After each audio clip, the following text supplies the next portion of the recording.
La prensa escrita.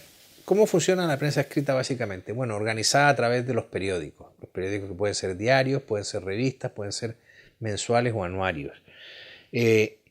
Básicamente dentro de un periódico pues confluyen varios procesos. En la parte redaccional, sobre todo periodistas que o pueden estar asignados a cubrir determinados sectores o no. En algunos países les llaman fuentes informativas, pero bueno, yo prefiero llamarles sectores informativos. Puede haber una redacción que esté organizada en términos rígidos, en que cada periodista cubre su fuente y sabe cuál es la fuente, su área y sabe cuál es la que tiene que cubrir. A partir de ahí, una estructura de coordinación, básicamente en jefes de esos periodistas, y puede haber un jefe de información, que sería la persona que vigila el acontecer informativo y el que está determinando qué informaciones hay que cubrir y cuáles no, y un jefe de redacción que puede ser la persona que más bien regule o controle la parte administrativa y burocrática que tenga que ver con el despliegue de periodistas o las distintos elementos que hay que poner en conjunto para que funcione, la fotografía, la documentación, etcétera, ¿no? Estos periodistas, bueno, y esta estructura periodística básicamente funciona bajo un criterio de cierres. La hora de cierre es un concepto, bueno, pues en algún momento el periódico tiene que ir a la rotativa. Bueno, hablábamos de los periódicos que tienen su propia rotativa pueden disponer de ella a gusto, pueden arrancarla o detenerla en el momento en que tienen una noticia o quieren cambiar el periódico. Los periódicos que alquilan rotativa tienen que ceñirse a los horarios que esa empresa les marque y normalmente tienen una hora para llegar a rotativa a partir de la cual como ese impresor probablemente imprima a otros periódicos, pues si a las 2 de la mañana tenías la hora de entrega y no has llegado, pues lo más probable es que adelanten a otro cliente y ya te coloquen detrás de ese cliente, con lo cual puedes ir a la rotativa a las 3, a las 4, a las 5 de la mañana. Entonces, el horario de cierre es un elemento crucial en la mentalidad de un periodista. Sabe que si no llega a la hora va a recibir una penalización. Si no cumples con el horario de cierre vas a ser castigado, puedes tener una penalización monetaria, una multa o por lo menos una bronca del jefe. Con lo cual, siempre en la cultura del periodismo el cierre es una de las cuestiones fundamentales, ¿no? En el periódico diario, la hora de cierre solía ser a partir, bueno, la hora de cierre podía ser 9, 10, 11, 12 de la noche. Los horarios han ido cambiando dependiendo de la capacidad industrial de ese periódico. En un periódico vespertino, por ejemplo, la hora de cierre suele estar a mediodía. Esos periódicos empiezan a trabajar a las 8 de la mañana y cierran a mediodía. En un periódico diario, normalmente la redacción se da cita a la redacción a las 3, 4 de la tarde y cierra a medianoche. Básicamente el flujo es, los periodistas traen las noticias, traen los contenidos que se combinan con los que traen los fotógrafos y esto se pone en página. El director decide la continuidad del periódico a través de sus ayudantes, que son los redactores jefes o los subdirectores, decide el orden que van a ocupar las noticias y se van armando las páginas y el periódico se va enviando a la rotativa es impreso y al día siguiente los kioscos se han repartido a los kioscos donde se puede comprar un periódico perfectamente impreso y manufacturado. ¿Cómo funciona otro tipo de periódicos? Por ejemplo, una revista. Una revista tiene mucho más tiempo. Un semanario, por ejemplo, ya no tiene la prisa de que cada día tiene una hora de cierre, sino que probablemente se cierra 2 días antes de su publicación, se manda a la imprenta, pero como normalmente está impresa en una calidad de papel superior y en mejor calidad de impresión, requiere quizás más tiempo que las par de horas que puede requerir un periódico para ser impreso. Una revista requerirá 1 día o 2 días. A veces los papeles de alta calidad y las tintas de alta calidad requieren pasar por hornos para el secado, un secado especial, para darle un tono brillante o satinado a la terminación de la página. Si la revista tiene lomo, va a tardar más que si solo tiene un corchete. En fin, hay una cantidad de condicionantes que tienen que ver con la presentación del producto impreso que pueden hacer variar las horas de cierre. Pero lo importante es saber que hay una hora de cierre y que eso va a ser importantísimo a la hora de plantearnos la misión de publicar, porque a menos que la noticia a medida que el cierre se va acercando, la entidad de las noticias para entrar en la edición tiene que ser mayor. Es decir, una noticia de poca relevancia producida cerca de la hora de cierre jamás entrará en ese periódico. Una noticia de máximo impacto entrará tanto esté cerca como lejos de la hora de cierre. Incluso puede que altere la hora de cierre porque se decida esperar o ordenar a la rotativa que espere si la noticia es de impacto, es muy importante o es muy trascendente. Una noticia poco importante, en cambio, tiene más posibilidades de entrar en la edición si se produce o si llega a la redacción. Mientras más lejos de la hora de cierre, mejor.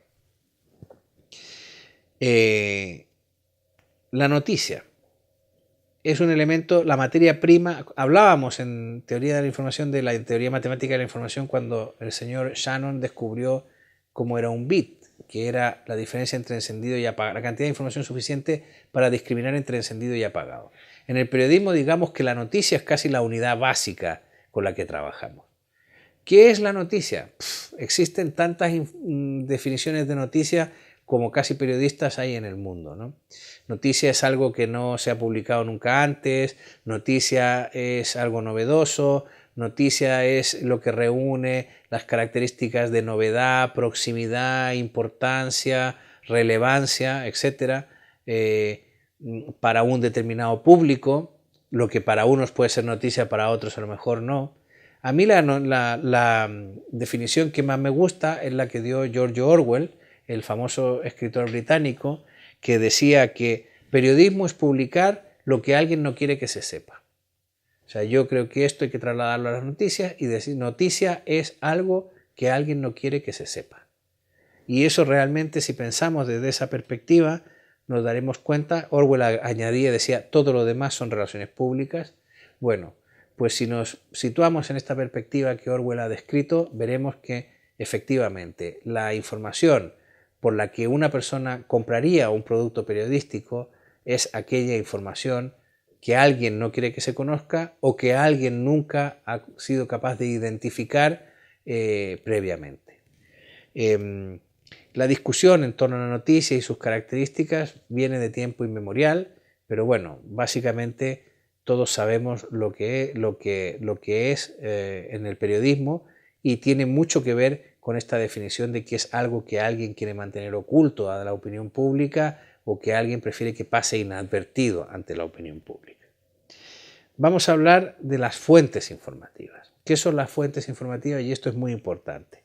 Las fuentes informativas son las que dan la pista de una noticia o son las que proporcionan el material noticioso o son los testigos o son las personas que nos pueden contar una reunión.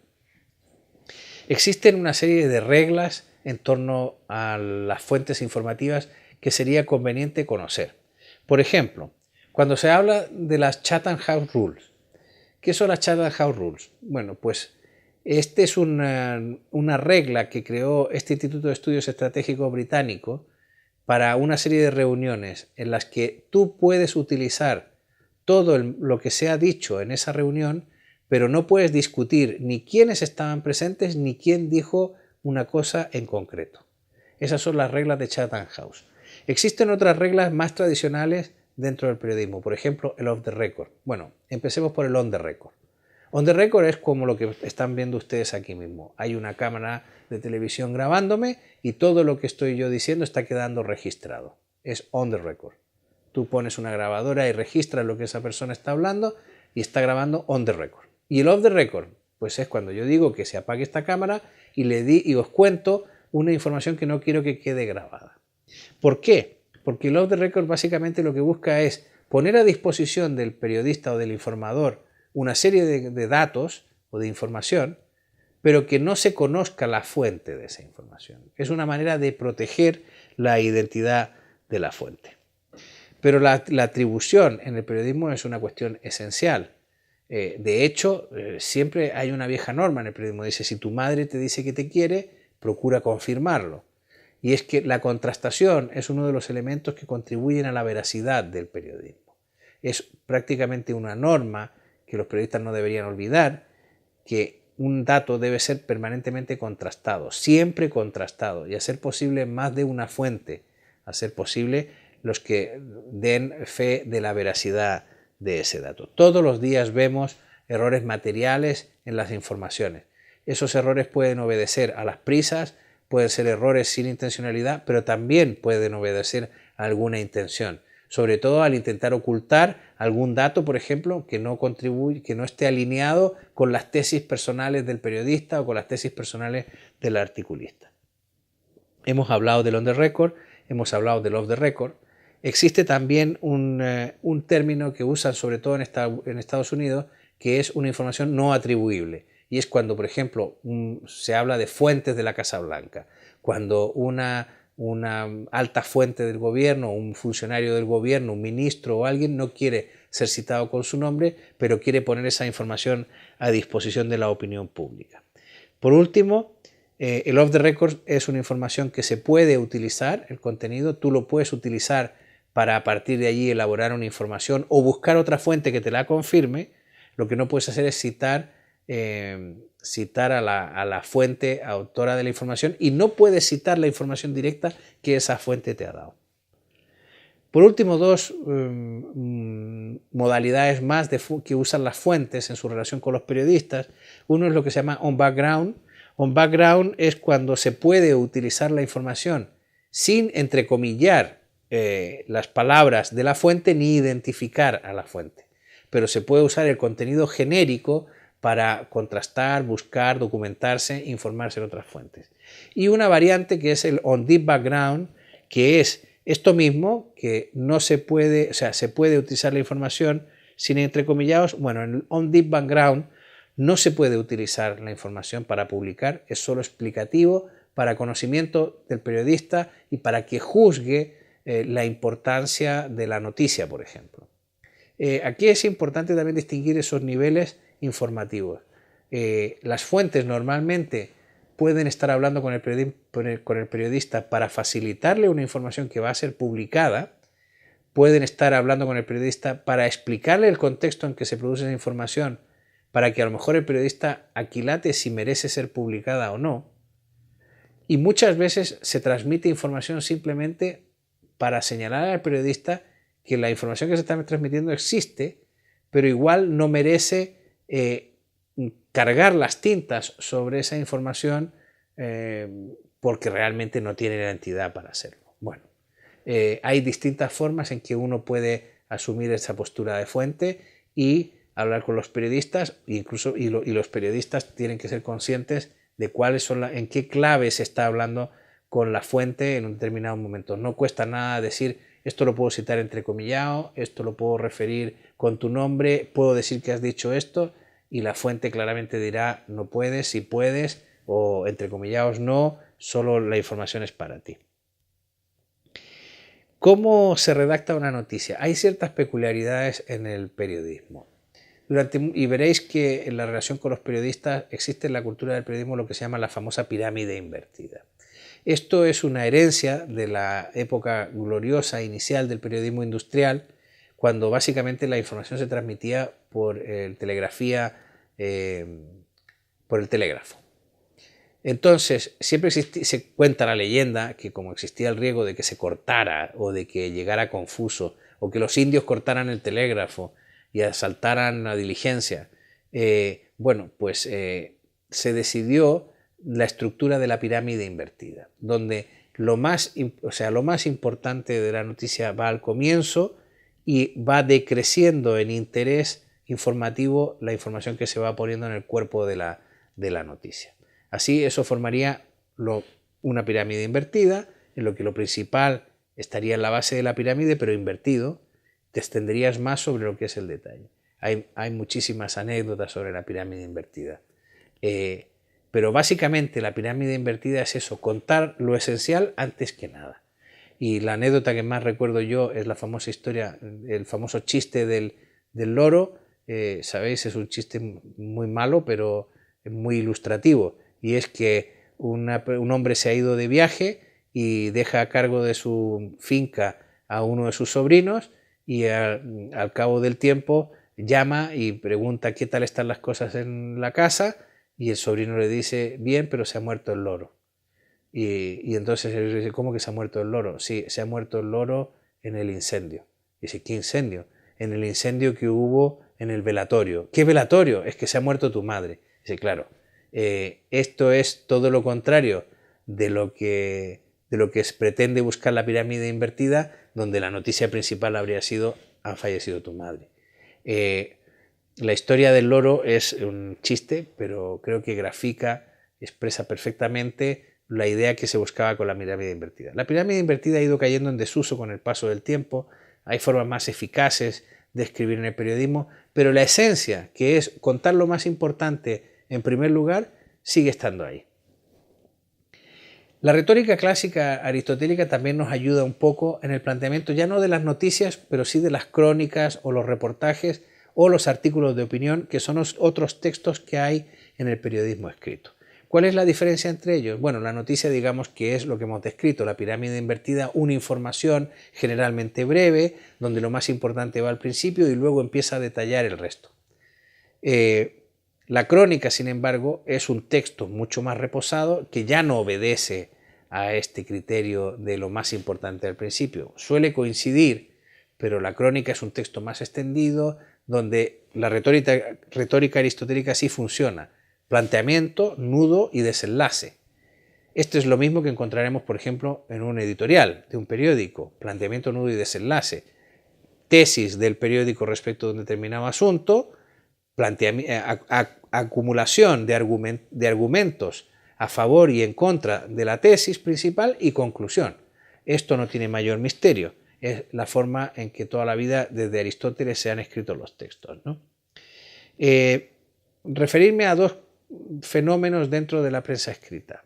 Lo que se llama el periodismo de investigación o el periodismo de datos hoy que existe en la prensa digital. El periodismo de investigación ha cogido un gran prestigio. Básicamente todos cuando hablamos de periodismo de investigación pensamos en Woodward y Bernstein, la pareja de todos los hombres del presidente, la pareja que investigó el Watergate, la pareja que puso contra las cuerdas a Richard Nixon. Bueno, aquí tenemos un caso de fuentes. La famosa garganta profunda, que era la fuente de Woodward, y que luego con el paso del tiempo se descubrió que era Mark Felt, un ex agente de la CIA. Claro, Woodward accedió a esa información prometiéndole a Felt que jamás revelaría su identidad. Y así lo hizo. Así lo hizo Woodward, nunca reveló la identidad de Garganta Profunda, se conoció por otras circunstancias, pero la fuente le pidió a Woodward que le mantuviera en secreto. El secreto profesional de los periodistas es equivalente al secreto profesional de los abogados o de los sacerdotes o de los médicos. Es un secreto que además, si un compañero periodista se entera del secreto profesional de un colega, tiene la obligación de guardarlo. Tiene la misma obligación ética con la misma fuerza ética que tiene sobre el que recibió la confidencia originalmente. Es muy importante porque hay protección jurídica para el secreto profesional de los periodistas. No es un secreto cualquiera. Existe una tradición en Occidente, una tradición jurídica de respeto a este secreto que permite que, sí, es probable que a lo mejor te manden a la cárcel por desacato, pero por vulnerar el secreto profesional no. Es fundamental para mantener la confianza de las fuentes, para que las fuentes sepan que van a estar protegidas permanentemente si confidencian algún tipo de irregularidad a los periodistas. Y es esencial que los periodistas sigan respetando ese secreto profesional y no se vulnere. Hablábamos del periodismo de investigación. El secreto profesional es precisamente esencial para desarrollar el periodismo de investigación, donde se trata de obtener información que alguien no quiere que se conozca a través de métodos periodísticos, pero también a veces de métodos policiales. Y el secreto y la discreción es fundamental en ese trabajo. Hay una sola inconveniente en el concepto del periodismo de investigación. A mi juicio, el periodismo de investigación no existe. Es periodismo. Todo el periodismo es de investigación. Con lo cual, un medio que realmente entienda su dedicación al periodismo debería partir por pensar que hasta en el breve que publica en su página de deportes hay investigación. O sea que eso está contrastado y tiene los mismos caracteres, las mismas condiciones de profesionalidad que reúne cualquier otra información. Es verdad que hay temas que importan, por ejemplo, el enfrentamiento entre un periódico y el gobierno, entre un periódico y el Estado, donde efectivamente están en juego cuestiones más importantes.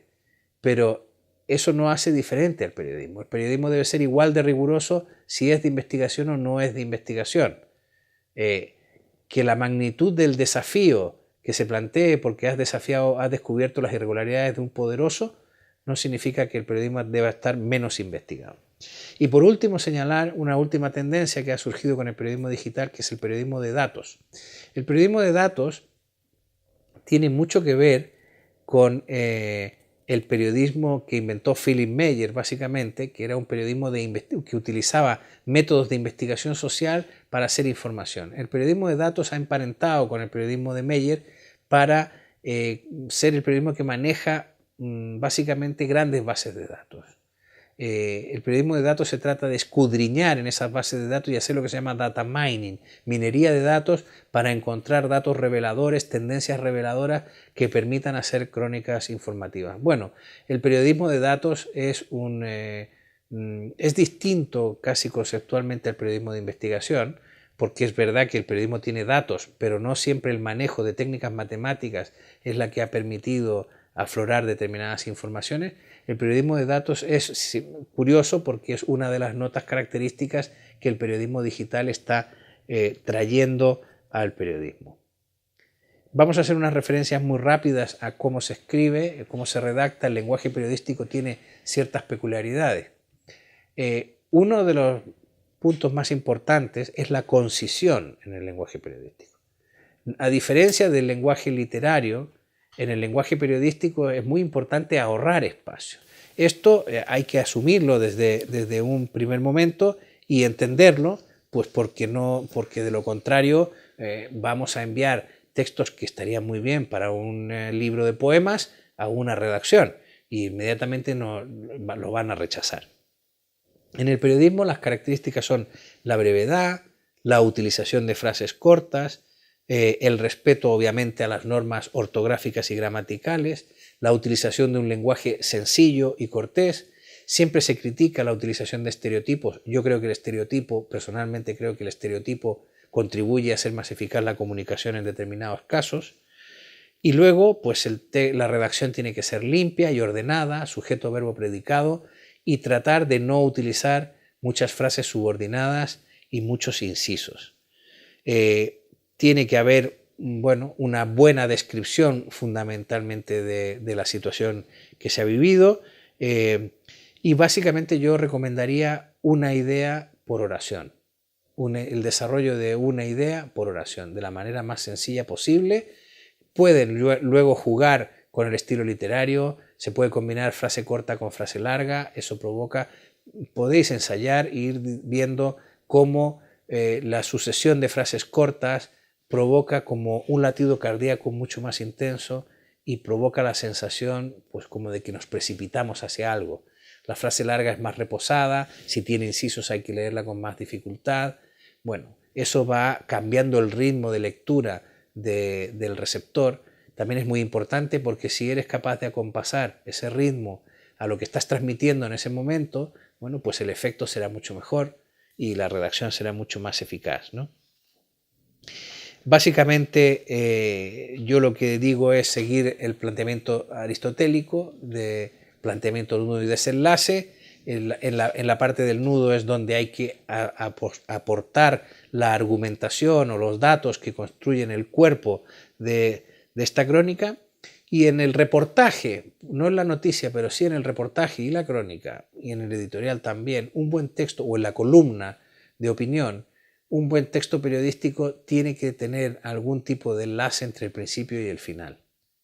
El final, la conclusión, debe evocar de alguna manera el principio. Eso es lo que llamamos un texto redondo, y ese es un texto que funciona y que es mucho más eficaz que un texto que termina como desembocando en un río sin saber muy bien dónde va. Es muy importante tener un esquema mental previo, un simple lineamiento o 4 apuntes para indicar los elementos más importantes que no debemos dejar de mencionar en el texto. hacerte un esquema te ayuda mucho a saber dónde llegas al final, porque puedes combinar el principio con el final, ¿no? Y bueno, esto es básicamente las cuestiones esenciales que se pueden decir sobre la prensa escrita.